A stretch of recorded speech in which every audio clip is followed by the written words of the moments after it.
with the whisper, and that was when I kissed her, and then she made my lips hurt. I could hear the chit chat, take me to your love shack. Mama's always got a backtrack when everybody talks back. So last week I touched upon something I saw, which was that Scott Green has officially announced that this will be his last season coaching UR football. And to me, that did not come across as a surprise. This announcement came right before an article that was broke by Tisha Thompson and Andy Lockett. The two, or actually it was just Tisha Thompson, the journalist who has been following this Harvest Street story, and wrote a very long-form investigative feature over the summer about one of the survivors of the Harvest Street kidnapping. So she wrote a follow-up story about a lawsuit that was filed by former assistant coach Dan Kyle. And Dan Kyle sued the university for defamation and libel.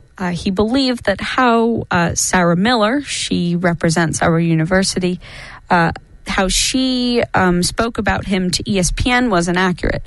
And to just remind everyone what her statement was, it basically said that the administration or any university staff did not endorse this. And Kyle was saying, no, that wasn't what happened. That's really not true. And so he details the story of the day when he went and signed Isaiah Smith's bail. And he said that he wasn't the only one involved in this. He didn't even plan to do it. He pretty much was in a car and got dragged along. One could argue maybe that they took advantage of him in this situation. And so this was, according to Kyle, we don't know if this is completely true, two students on the football team. It was, I believe, Dan Bronson and KJ Burnham. They raised a certain amount of money. I believe it was $1,500. But what I don't understand is that in the original article that Thompson wrote, the bail was $15,000. So again, there are a lot of questions in this story, hence why I'm giving this very full update. We don't know. That clearly doesn't add up. Where did all this money come from? So that's a question that we still sort of have. But also, Kyle detailed in the lawsuit that it was defensive coordinator Jacob Less who was also in on this as well, with Coach Scott Green. He wrote that Scott Green congratulated him when he signed the bail, but the story goes that it was Kyle and defensive coordinator Jacob Less in a car together going to meet the two students to be able to sign the bail, for the bail, because the two students at the time were underaged. So that was really the nuts and bolts, the meat and potatoes of the lawsuit.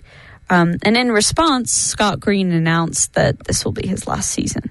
I mean, part of it is also that UR is now, I believe they're 2-3. They got whacked a bit last week by Union. Didn't even score during Mel weekend, which is a bit embarrassing. So it could be multifactorial. But really, it seems like due to the tension, due to the press, due to the success of this football team this season, that's why Green is taking the measures he's taking. But also something that I'd like to talk about, and actually, finally, one of the page is loaded here from Your Athletics.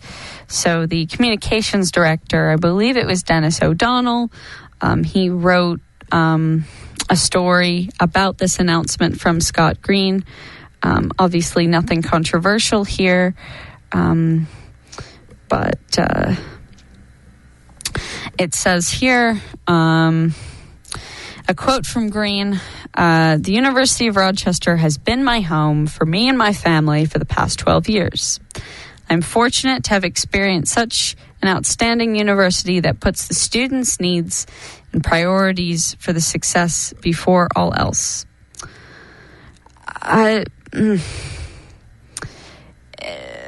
Right.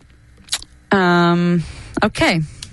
So, obviously, after reading that quote, it seems a little counterintuitive or a little contradictory based on everything that's been going on at this university. There's obviously a side to the story that we don't know. Green also said, and this is where you'll see something in my column this week. So Green continued to say, we are deeply... He said, the personal support that George Vanderswag provided to me since my first year as an assistant under Mark Creed was immeasurable. The facilities that have been created are the best in the country at many levels. So I've written in my columns in the past, in my first Harvest Street column, I spoke about the fact that we've had a lot of these improvements for our athletic department and athletic centers. I'm a big sports fan, obviously, duh. I work for the athletic center. I do some sports broadcasting for them. I'll be working this afternoon. With all that being said, I find it interesting that it is clear that there are issues within this institution, especially the football team. And it doesn't look the greatest for it to be rewarded with all of these new facilities. Again, I do not know the full story. I don't know what goes on inside. But I think it will be a good thing for this organization to start over next season. Although I do call for maybe not the resignation, but I think the same goes for Coach Les. Maybe that won't be made public, but I think it is time for a completely new administration to coach this football team.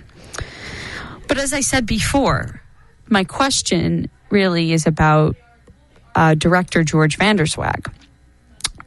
Here's a quote from him. We're deeply grateful to Scott for the 12 years that he has led our football program. He cares deeply about his players and has earned respect and support. He has also been a great colleague in our department. We will miss having him part of our daily lives, but wish him well as he pursues new professional opportunities. We will be conducting a search for a new head coach at the end of the season and look forward to a bright future for Rochester football. Obviously, a very political statement from George Vanderswag, but the question I've had throughout this entire story is simple. Where is George Vanderswag? What was his involvement in this entire ordeal? Just even what he said here. He cares deeply about his players and has earned their respect and support. I don't know if that's the full story. And that's something that I'm willing to look into. Again, my job here is not to disrespect institutions. It's to question the decisions that they've made. So while I thank Coach Green for his service, I think it is about time that he steps away in light of everything that has happened to this organization and to this football institution. Check out my column this week where I'll break this down even more and we'll talk about what is at stake here. So this has been Everybody Talks. Thank you so much for listening this week.